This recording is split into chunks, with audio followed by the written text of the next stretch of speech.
The blood pooled in the cracks of her knuckles as Emma Hayes scrubbed the bottom of the cast-iron pot, her fingers trembling from exhaustion and pain, in the sweltering kitchen of the Silver Spur Saloon in Abilene, Kansas, where the summer of 1876 had turned every indoor space into a furnace and every outdoor shadow into a precious commodity. She had been working since 4 in the morning, and now as the afternoon sun beat down on the tin roof above her, she wondered if her hands would ever look like hands again instead of raw meat wrapped around bone. The water in the basin had turned pink from the blood that dripped steadily from her split skin, mixing with the grease and food scraps that floated on the surface like tiny boats on a horrible sea. "Girl, you best hurry up with them pots or Mr. Callahan will have your hide," barked Ida, the head cook, a woman whose face had been permanently set in a scowl by years of heat and hard labor. "We got the evening crowd coming in 2 hours and I need them pots for the stew." Emma nodded, not trusting her voice to remain steady if she spoke. She had been in Abilene for 3 months now, having traveled from her family's failed farm in Missouri after her parents died from fever within days of each other. At 19 years old, she had no siblings, no relatives willing to take her in, and no skills beyond farming and the basic cooking her mother had taught her. The job at the Silver Spur was the only one she could find, and while the pay was miserable and the work was brutal, it kept her fed and gave her a small cot in the storage room behind the kitchen. She plunged her hands back into the scalding water, biting down on her lower lip to keep from crying out as the heat and lye soap burned into her open wounds. The pot was crusted with burned beans from the lunch service, and no amount of scrubbing seemed to make a difference. She could feel tears starting to form in her eyes, not from sadness, but from the sheer physical pain that radiated up her arms with every movement. "You keep bleeding in that water, and you will contaminate the whole batch," Ida said, her voice lacking any sympathy. "Lord knows we cannot afford to waste soap because you got delicate hands." Emma pulled her hands from the water and wiped them on her already filthy apron, leaving red streaks across the gray fabric. Her hands were shaking so badly now that she could barely grip the scrub brush. She had been working without rest for 11 hours straight, and her body felt like it might simply give out at any moment, but she could not afford to lose this job. There was nowhere else to go, no one else who would hire a woman with no references and no family connections. She was reaching for the pot again when she heard the back door to the kitchen swing open, bringing with it a blessed rush of slightly cooler air and the sound of boots on the wooden floor. Emma did not look up, assuming it was one of the delivery men bringing supplies, but then she heard a voice that made her pause. "Ida, I am looking for someone who might help out at the ranch for a few weeks. My regular cook broke her arm, and I need someone who can handle basic meals for the hands." The voice was deep and measured, with a slight drawl that marked its owner as someone who had spent considerable time in the saddle under the open sky. Emma risked a glance over her shoulder and saw a tall man standing in the doorway, his hat in his hands, and his sun-weathered face showing the lines of someone who spent most of his time outdoors. He looked to be in his mid-20s, with dark hair that curled slightly at the ends and eyes that were a startling shade of blue-gray, like storm clouds over the prairie. "I might have someone," Ida said, and Emma's heart leaped with hope before Ida continued, "but it would cost you. I would need a replacement, and good kitchen help is hard to find." The man nodded, his gaze sweeping the kitchen before landing on Emma. For a moment their eyes met, and she saw something flicker across his face, an expression she could not quite read. Then his eyes dropped to her hands, which he had unconsciously raised from the water, and his jaw tightened. "What about her?" he asked, gesturing toward Emma. Ida laughed, a harsh sound that made Emma flinch. "That one? She can barely keep up with the pot washing. You need someone who can actually cook, Mr. Thornton. She's just cheap labor." Emma felt her face burn with humiliation, but she could not argue. She was barely surviving here, let alone thriving. The man, Mr. Thornton, stepped closer to where she stood, and she instinctively tried to hide her hands behind her back. "Let me see your hands, Bay," he said, his voice gentler now. "They are fine," Emma lied, keeping them hidden. "I am asking politely, miss. Let me see them."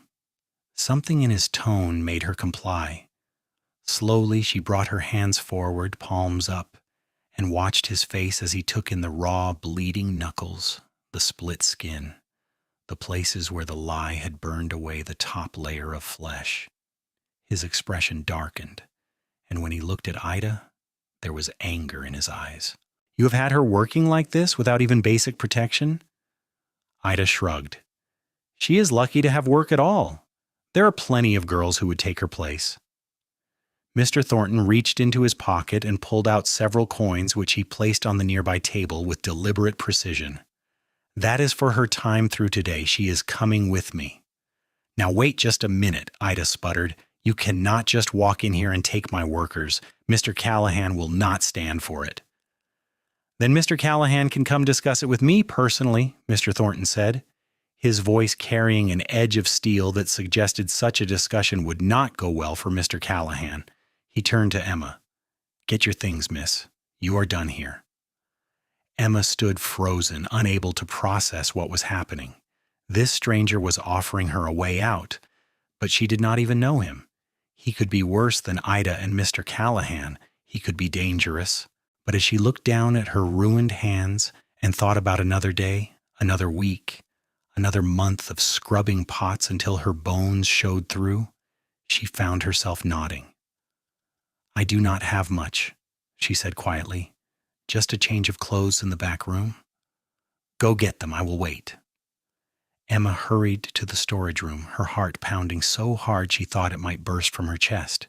She grabbed her small cloth bag, which contained one other dress, a hairbrush her mother had given her, and a small Bible that was the only thing of value she owned.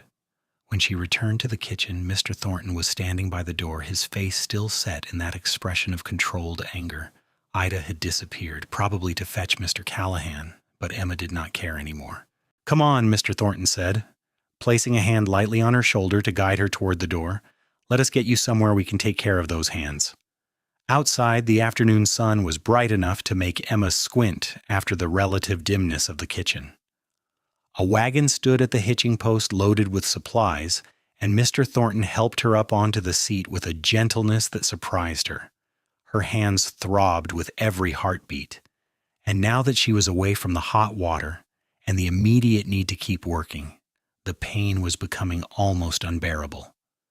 Mr. Thornton climbed up beside her and took the reins, clicking his tongue to get the horses moving.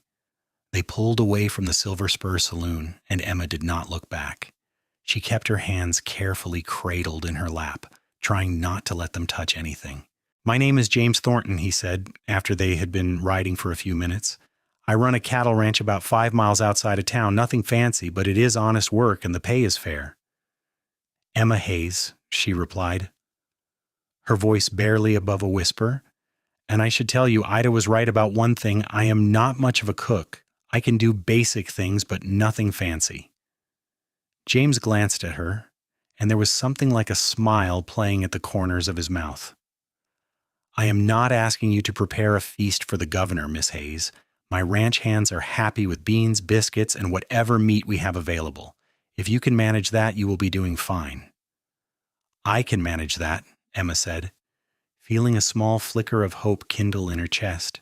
"Good, but first we are going to stop at the doctor's office and get those hands looked at properly. You will not be cooking anything until they have had a chance to heal a bit." Emma started to protest, worried about the cost of a doctor, but James held up a hand to stop her.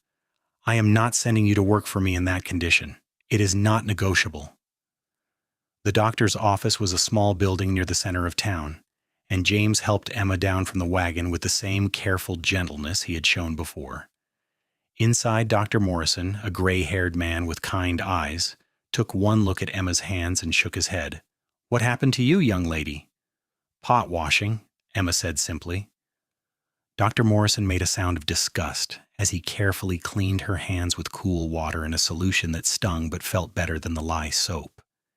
He applied a soothing salve that smelled of herbs and honey, then wrapped her hands in clean white bandages. "Keep these clean and dry for the next few days, Warnerina," he instructed. "Change the bandages twice daily and apply more of this salve. You should start to see improvement within a week, but it will take longer for the skin to fully heal. And for heaven's sake, do not put them in hot water or harsh soap. James paid the doctor and bought extra bandages and salve, ignoring Emma's protests about the expense. Then they were back in the wagon, heading out of town toward the open prairie that stretched endlessly in all directions. The land here was different from the wooded hills of Missouri where Emma had grown up. It was vast and open, with grass that rippled like water in the constant wind and a sky that seemed to go on forever. "Tell me about yourself, Miss Hayes," James said as they rode. "How did you end up working at that place?" Emma hesitated, not sure how much to share with this stranger who had so unexpectedly changed her circumstances. But there was something about his steady presence and the genuine concern he had shown that made her want to trust him. "My parents died 3 months ago," she said, the words still difficult to say aloud. "Fever took them both within a week. We had a small farm in Missouri, but it was already failing. When they died, I had nothing left. I sold what little we had and used the money to get to Abilene. I thought there would be more opportunities here, but it turns out a woman alone without skills is not worth much in this world." "That is not true," James said firmly. "You are worth just as much as anyone else. You just had bad luck and fell in with people who took advantage of that." Emma did not know how to respond to that, so she stayed quiet, watching the landscape roll by. After a while, she saw buildings appear on the horizon, and as they drew closer, she could make out a large barn, several outbuildings, and a house that looked solid and well-maintained. Cattle grazed in the distance, and she could see men on horseback moving among them. "This is the Thornton Ranch," James said, and there was pride in his voice. "My father built it 20 years ago. He died 2 years back, and now it is mine and my brother's. Though my brother spends most of his time in Denver these days handling the business side of things." He drove the wagon up to the house and helped Emma down. A woman emerged from the front door, wiping her hands on her apron. She was middle-aged with gray streaks in her brown hair and a face that spoke of strength and warmth in equal measure. "James, you are back earlier than expected," she said. Then her eyes fell on Emma. "And you brought someone. Clara, this is Miss Emma Hayes. She is going to be helping out while Sarah is recovering. Emma, this is Clara Martinez. She helps manage the house and does more work around here than anyone gives her credit for." Clara's eyes went to Emma's bandaged hands, and her expression softened. "Come inside, dear. You look like you could use a good meal and a place to sit down." The inside of the house was simple but comfortable, with solid furniture and clean floors.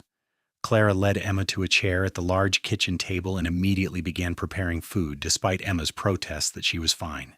"Nonsense," Clara said briskly. "You are skin and bones, and those hands tell me you have been working too hard without proper care. You will eat, and then James will show you where you will be staying." James disappeared to tend to the horses and supplies, leaving Emma alone with Clara. The older woman placed a plate of cold chicken, fresh bread, and vegetables in front of her, along with a glass of cool milk that tasted like heaven after weeks of the watered-down beer that had been her primary beverage at the saloon.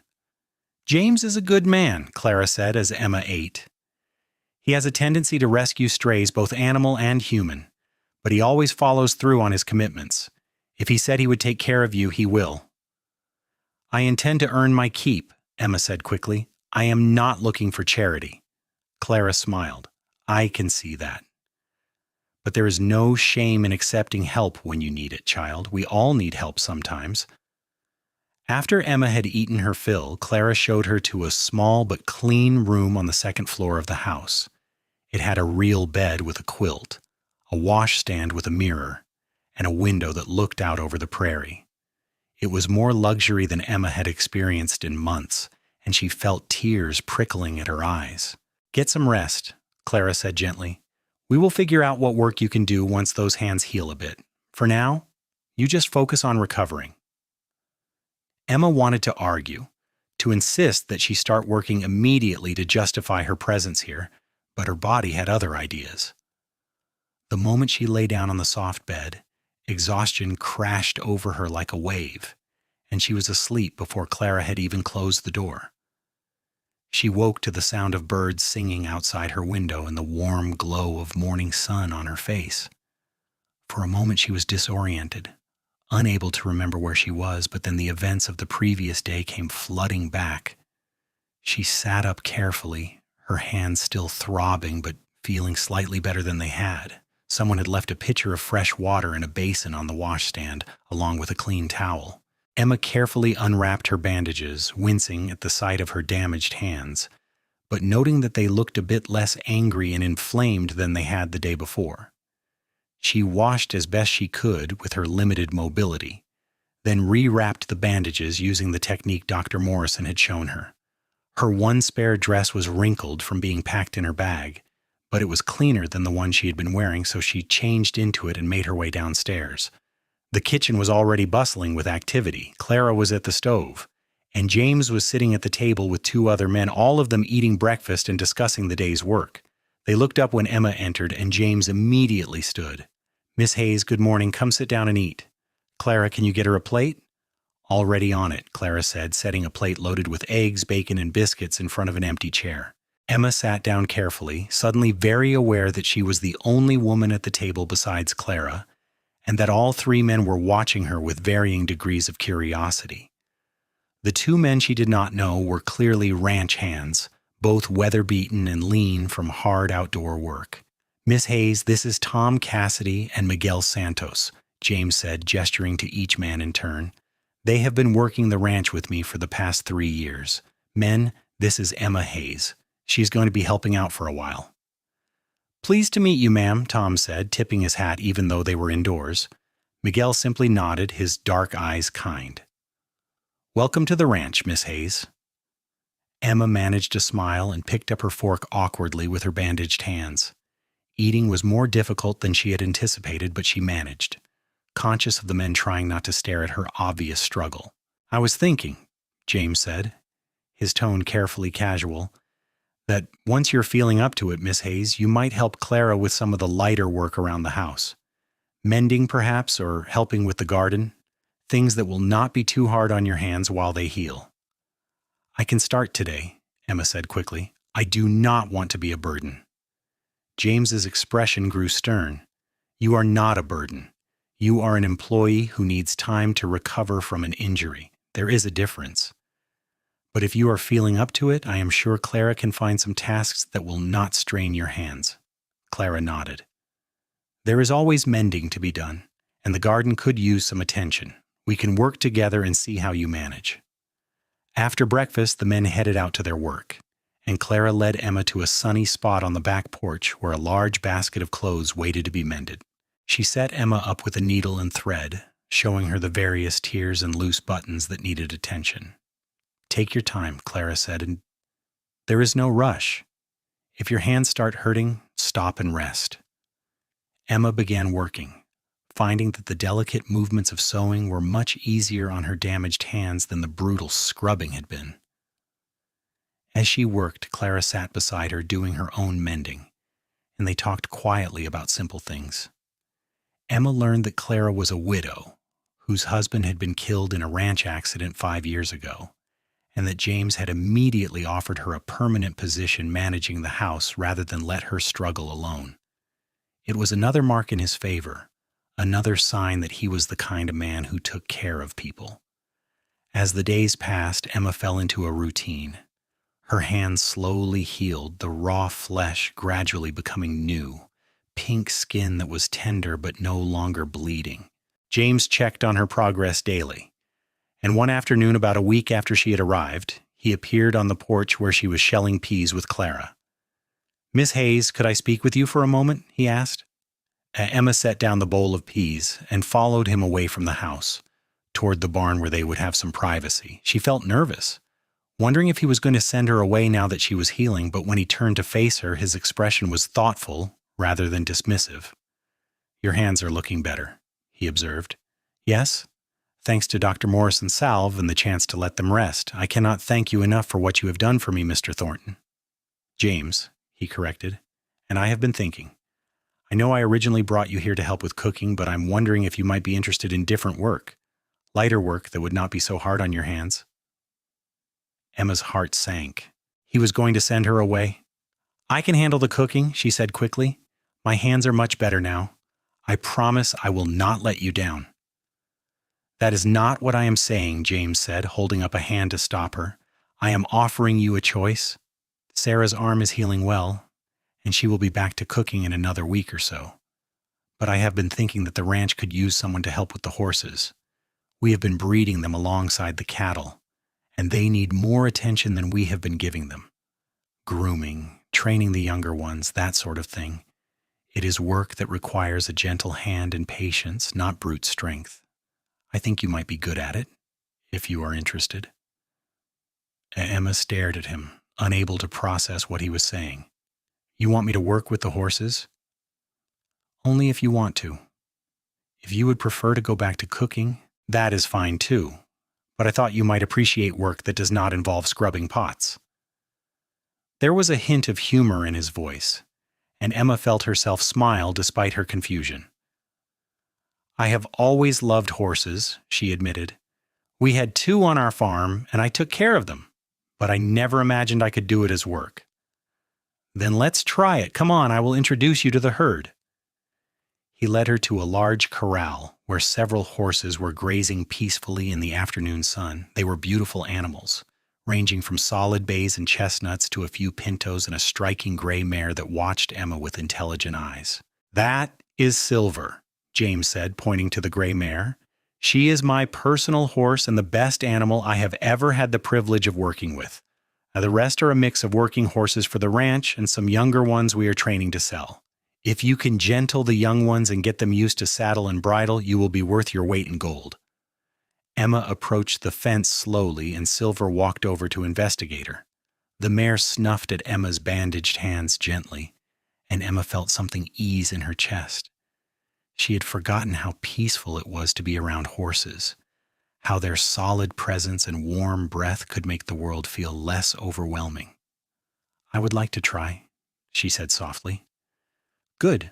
We will start tomorrow. For today, just spend some time getting to know them. James left her there, and Emma spent the rest of the afternoon at the corral, watching the horses and letting them get used to her presence. Silver stayed near the fence, clearly curious about this new human, and Emma found herself talking to the mare in a low, soothing voice, telling her things she had not told anyone else about her fears and hopes and the strange twist of fate that had brought her here. That evening at dinner, James announced to the rest of the household that Emma would be taking over the horsework. Tom and Miguel both looked pleased, admitting that they had been struggling to find time to give the horses the attention they needed while also managing the cattle. Clara simply smiled, as if she had known all along that this would be Emma's path. The next morning, James met Emma at the corral just after sunrise. He was carrying something in his hands, and when he got closer, she saw that it was a pair of leather gloves, well-made and supple. These were my mother's, he said, holding them out to her. She used to help with the horses before she passed. I think they will fit you. Emma took the gloves carefully, emotion tightening her throat.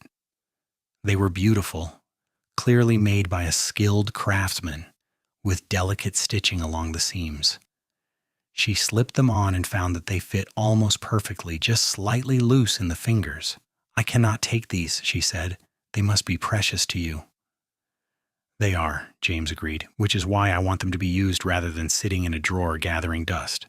My mother would have liked you, Emma. She always believed in helping people find their way.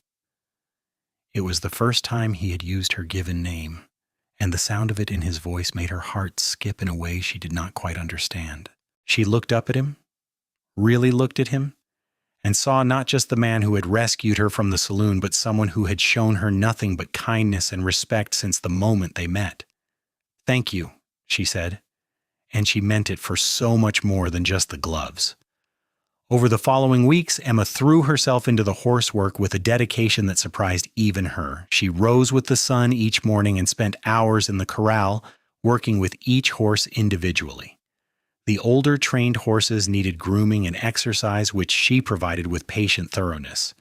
The younger horses, some barely more than colts, needed gentle handling to get them accustomed to human touch and eventually to saddle and bridle. James often worked alongside her, teaching her techniques he had learned over years of ranching. They would stand side by side, their hands working in tandem to brush down a horse or check its hooves for stones, and Emma found herself looking forward to these moments more than she wanted to admit. James was a patient teacher, never condescending or impatient when she made mistakes, and he had a quiet sense of humor that made her laugh at unexpected moments. One morning, about a month after she had started the horsework, Emma was in the corral with one of the younger horses, a spirited chestnut filly they had named Sunset for the color of her coat in the evening light. Emma was trying to get a bridle on the filly for the first time, and Sunset was having none of it, tossing her head and dancing away every time Emma got close. "Easy, girl," Emma murmured, keeping her voice low and soothing. "I am not going to hurt you. We are just going to try this on and see how it feels." She approached again, and this time Sunset stood still long enough for Emma to slip the bridle over her ears. The filly immediately began tossing her head, trying to dislodge the unfamiliar object, but Emma held firm, talking to her constantly, praising her for her patience. "That is it, good girl. You are so brave. It is not so bad, is it?"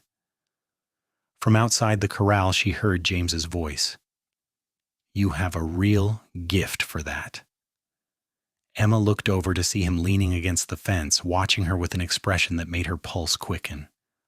"I am just doing what you taught me," she said. "No," James said, shaking his head. "I taught you the mechanics, but what you have is something that cannot be taught. You have patience and empathy. The horses trust you."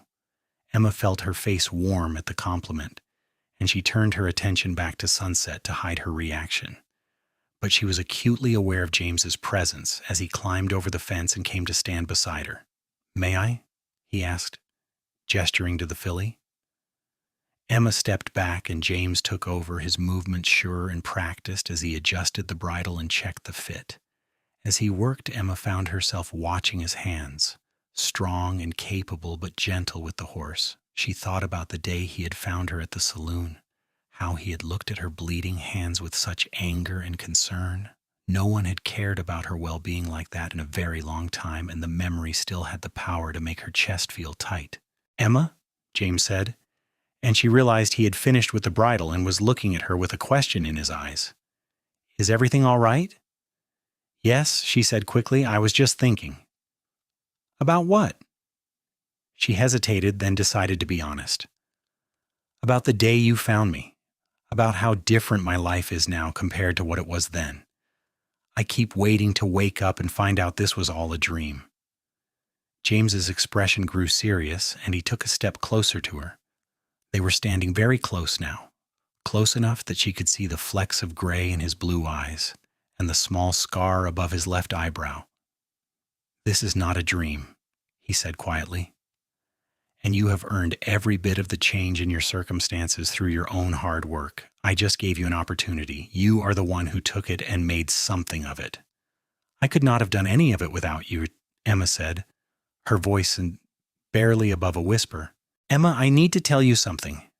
James paused, seeming to gather his courage. "When I walked into that kitchen and saw you standing there with your hands bleeding, something inside me just knew that I could not leave you there.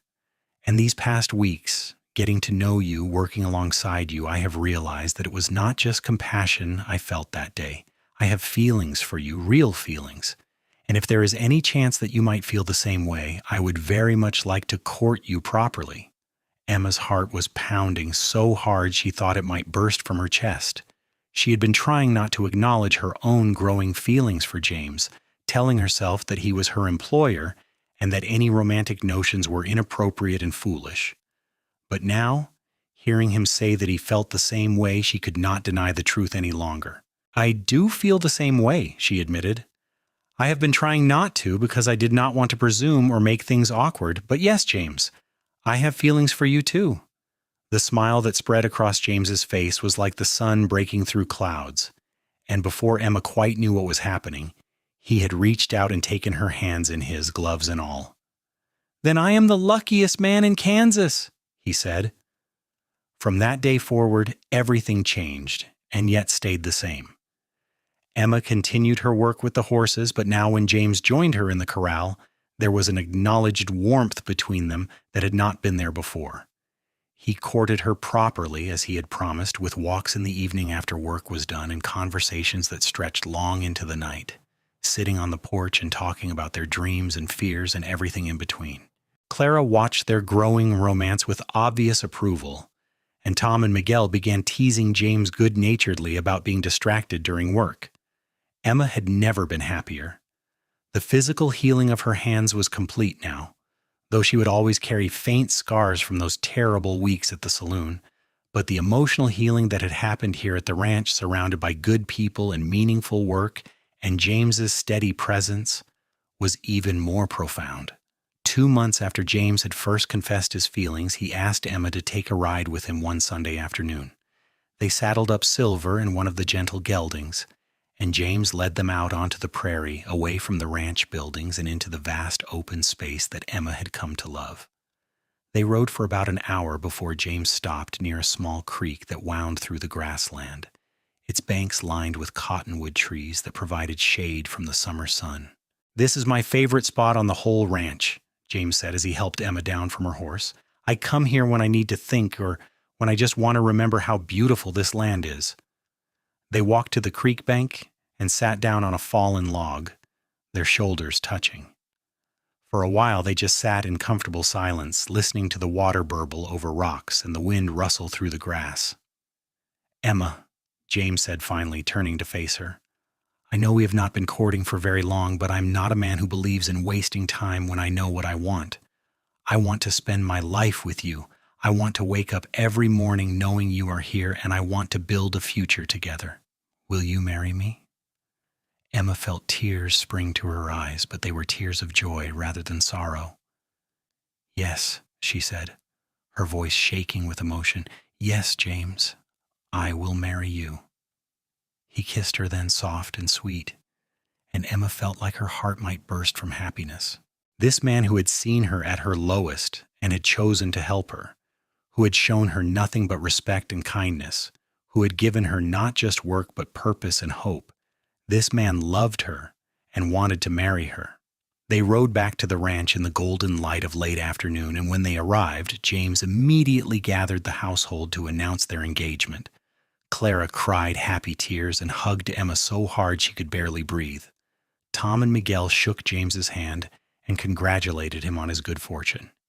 Even the horses seemed to sense the celebratory mood, whinnying and tossing their heads in the corral.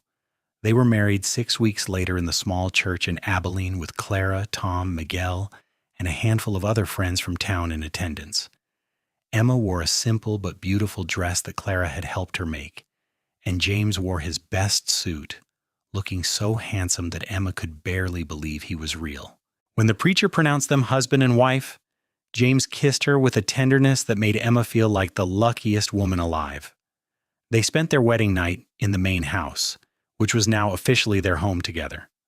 Clara had tactfully moved to the smaller foreman's house that had been standing empty, insisting that the newlyweds needed their privacy. Emma had protested, but Clara would not hear of it. As Emma stood in their bedroom that first night, wearing the white nightgown Clara had given her as a wedding gift, she found herself thinking back to that terrible day in the saloon kitchen, her hands bleeding into the wash water, her future looking like nothing but endless pain and exploitation. If someone had told her then that within a few months she would be married to a good man, living on a beautiful ranch, doing work she loved, she never would have believed it. "What are you thinking about?" James asked, coming up behind her and wrapping his arms around her waist. "About how much my life has changed," Emma said, leaning back against his chest. "About how you saved me." "We saved each other," James corrected gently. "I was running this ranch, going through the motions, but I was lonely, Emma. I did not even realize how lonely until I met you. You have brought light and joy back into my life. You have made this house feel like a home again." Emma turned in his arms to face him, reaching up to cup his face in her hands, the hands that he had seen bleeding and raw and had immediately acted to protect. "I love you," she said simply.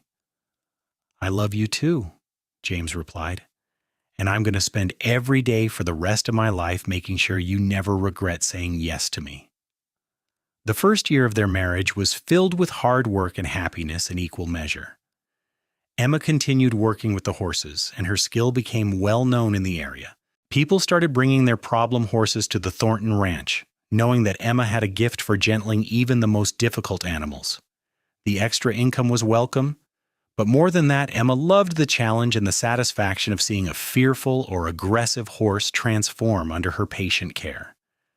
James proved to be everything Emma had hoped for in a husband.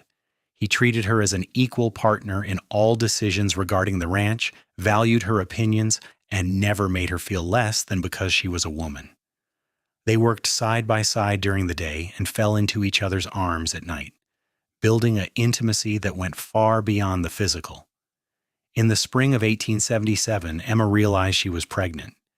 She told James one evening after dinner, watching his face carefully to gauge his reaction.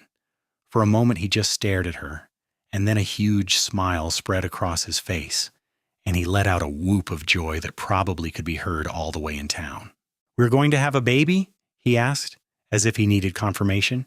"Yes," Emma said, laughing at his exuberance. "In the fall, I think."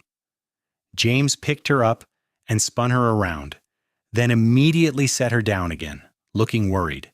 "I am sorry, I should not have done that. Are you all right? Do you need to sit down?"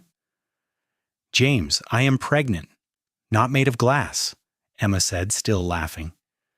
But she let him fuss over her anyway, touched by his obvious excitement and concern. The pregnancy was difficult at times, especially during the hot summer months when Emma felt like she was constantly overheated and exhausted. But she continued working with the horses as long as she was able, only stopping when her growing belly made it physically impossible to move as quickly as the work required.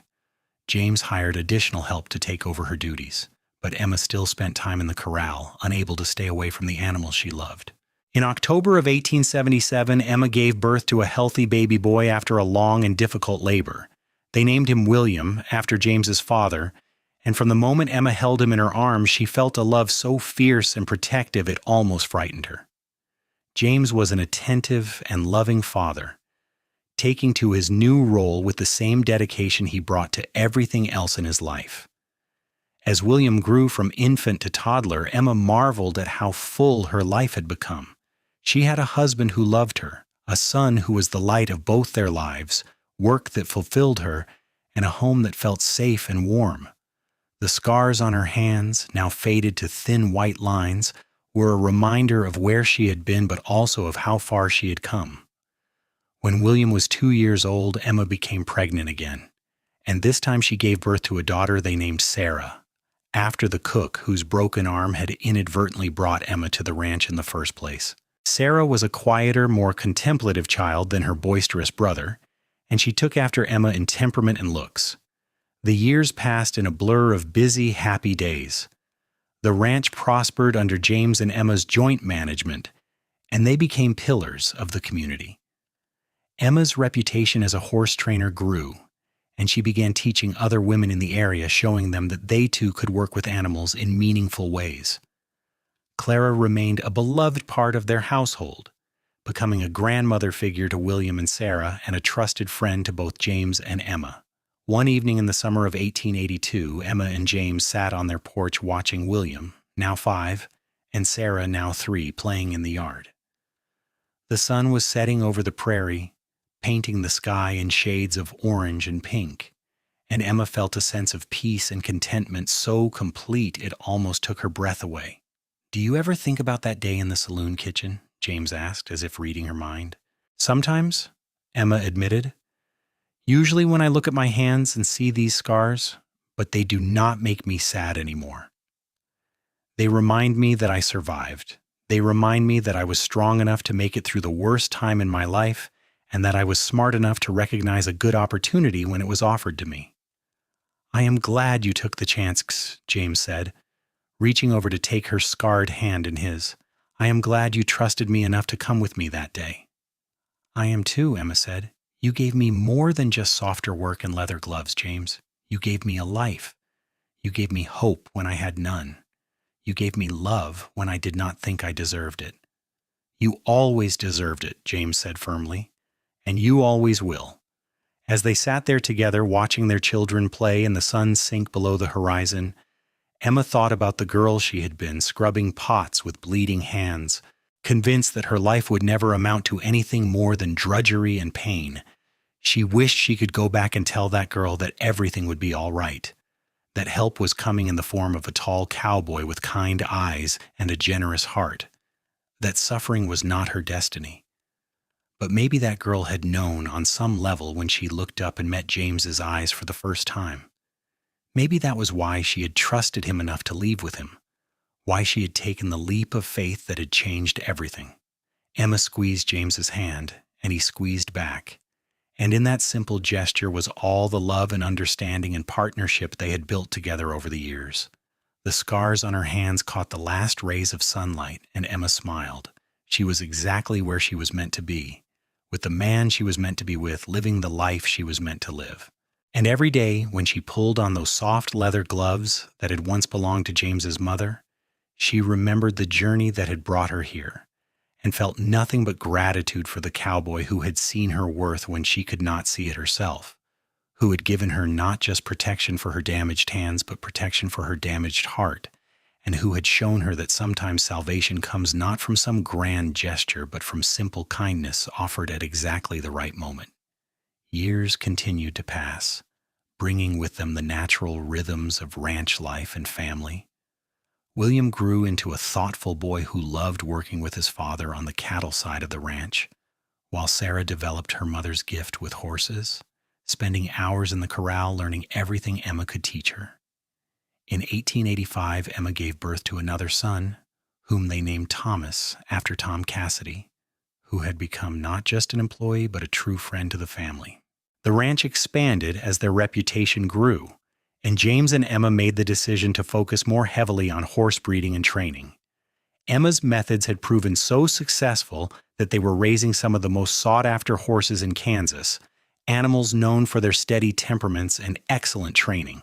Cowboys and ranchers from 3 counties away would come to buy Thornton Ranch horses, and Emma took pride in knowing that each animal she trained would go to a good home and be treated well. Clara grew older but remained sharp and active, a beloved presence who told the children stories and taught them the values of hard work and compassion. Tom eventually married a widow from town and brought her to live in the second foreman's house that had been built to accommodate the growing number of employees. Miguel saved his money and eventually bought a small plot of land adjacent to the Thornton Ranch, starting his own small operation with James and Emma's full support and encouragement. The community that had formed around the ranch was exactly what Emma had never known she needed. She had grown up in isolation on a failing farm with parents who loved her but were worn down by hardship. After their deaths, she had experienced the worst kind of loneliness, the kind that comes from being surrounded by people who see you as nothing more than a tool to be used. But here, on this ranch with James and their children and their extended family of friends and employees, she had found belonging. One autumn afternoon in 1889, Emma was in the corral working with a particularly spirited young stallion when she noticed a wagon approaching the ranch. As it drew closer, she saw that it was driven by a man she did not recognize, and sitting beside him was a young woman who looked thin and exhausted, her clothes worn, and her face etched with the kind of desperation Emma remembered all too well from her own past. Emma handed the stallion's lead rope to Sarah, who at 12 years old was already a skilled handler, and walked over to meet the wagon. James appeared from the barn, wiping his hands on a cloth, his expression curious but welcoming. "Can we help you folks?" he asked, as the wagon came to a stop. The man climbed down, followed more slowly by the young woman. "I am looking for work," the man said. "My sister and we just came from Dodge City and we heard you might be hiring. I am good with cattle, and my sister, she is a hard worker, willing to do whatever needs doing." Emma looked at the sister and saw her own past reflected in the girl's eyes. The same fear, the same bone-deep exhaustion, the same desperate hope that maybe, just maybe, this place would be different. "What is your name?" Emma asked gently. "Margaret," the girl said quietly, "and Margaret Reeves, and this is my brother Daniel." "Do you have experience with horses, Margaret?" Emma asked. Margaret's eyes lit up slightly. "Yes, ma'am. We had horses back home before things went bad. I always loved working with them." Emma glanced at James, and she saw the same understanding in his eyes that she felt in her heart. They both knew what it was like to need help, to need someone to give them a chance. And they both knew they had the ability to provide that chance now. "Daniel, I think we could find work for you," James said. "We are always looking for reliable hands, especially ones with cattle experience. And Margaret, my wife, runs the horse operation here. If you are interested, she might have work for you as well." Emma watched Margaret's face transform from careful hopefulness to pure relief, and she felt tears prick at her own eyes. "Come on," she said to Margaret. "Let me show you the horses, and we can talk about what the work would involve." As she led Margaret toward the corral, Emma caught James's eye and mouthed, "Thank you." He smiled and nodded, and in that moment Emma loved him even more than she had before, if such a thing was possible. He understood. He always understood. That evening, after Daniel and Margaret had been settled into housing and had shared dinner with the family, Emma and James lay in bed talking quietly. "She reminded me of you," James said. "Margaret, the way she looked when they arrived, scared but trying not to show it, desperate but trying to maintain dignity." "I know," Emma said. "I saw it too, and I thought about how different my life would be if you had not walked into that saloon kitchen, if you had not cared enough to help." "I will always care enough to help," James said. "That is what we do, Emma. We help people when we can. We give them chances. We treat them with dignity and respect. That is the kind of ranch we run, the kind of home we have built." Emma rolled over to face him, studying his face in the dim light from the window. He was older now, his hair showing streaks of gray, and his face bearing more lines, but to her he was as handsome as he had been the day they met. More than that, he was good. Fundamentally, unchangeably good. "I love you," she said. "I do not tell you that enough, but I love you more than I ever thought it was possible to love another person." "I love you too," James replied, pulling her close. "And I thank God every day that I walked into that saloon when I did, that I saw you, that I was smart enough to recognize something precious when it was right in front of me." They fell asleep in each other's arms, and the next morning they woke to another day of work and family and the life they had built together. Margaret proved to be as capable as she had claimed, and she flourished under Emma's mentorship much as Emma had flourished under James's years before. Daniel worked out well too, fitting seamlessly into the ranch operations. Within a year, both siblings were established as valued members of the Thornton Ranch family. Emma continued her work with the horses well into her 40s, only gradually scaling back as age and the accumulated wear of physical labor began to take their toll. Sarah took over more and more of the day-to-day training, proving to have an even greater gift than her mother. William remained focused on the cattle operation, working closely with his father, while young Thomas showed interest in the business side of things, talking about eventually handling sales and contracts. In 1895, when Emma was 40 years old and James was 46, they celebrated their 18th wedding anniversary with a large party at the ranch.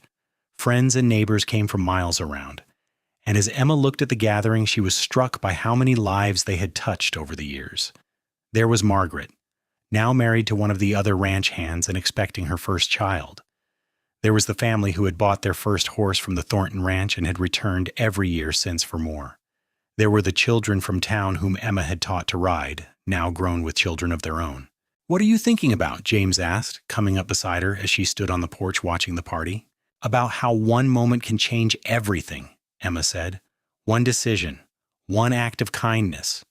You changed my life that day in the saloon, James, and in doing so, you changed all of these lives too in ways neither of us could have predicted." "You give me too much credit," James said. "You changed your own life. I just opened a door. You are the one who walked through it and made something beautiful out of the opportunity."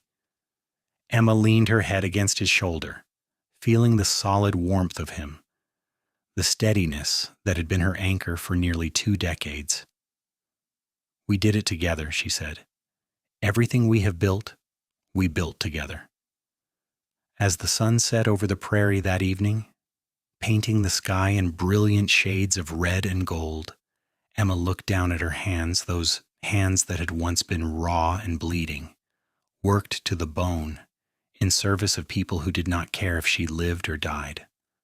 The scars were still there, faint now but permanent, a reminder of where she had been. But they were also strong hands now, capable hands, hands that had gentled hundreds of horses, held her children, and worked alongside her husband to build something lasting and good. She thought about the leather gloves James had given her all those years ago, the gloves that had been his mother's. They still hung on a hook by the door, too precious to use for everyday work now, but always there as a reminder of protection, of care, of a cowboy who had seen a woman in need and had not looked away. The years continued their steady march forward, bringing the changes that time always brings. Clara passed away peacefully in her sleep in 1897, surrounded by the family she had helped nurture. Her death was a blow to everyone who had known her, but especially to Emma, who had lost a mentor, a friend, and a mother figure all in one.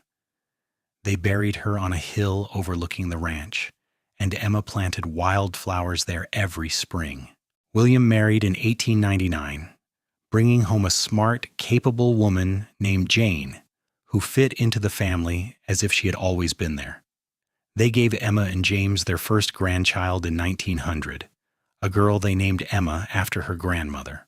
Holding that baby in her arms, Emma felt the circle of life complete itself in a way that filled her with wonder. Sarah married a year after William, choosing a gentleman who shared her love of horses.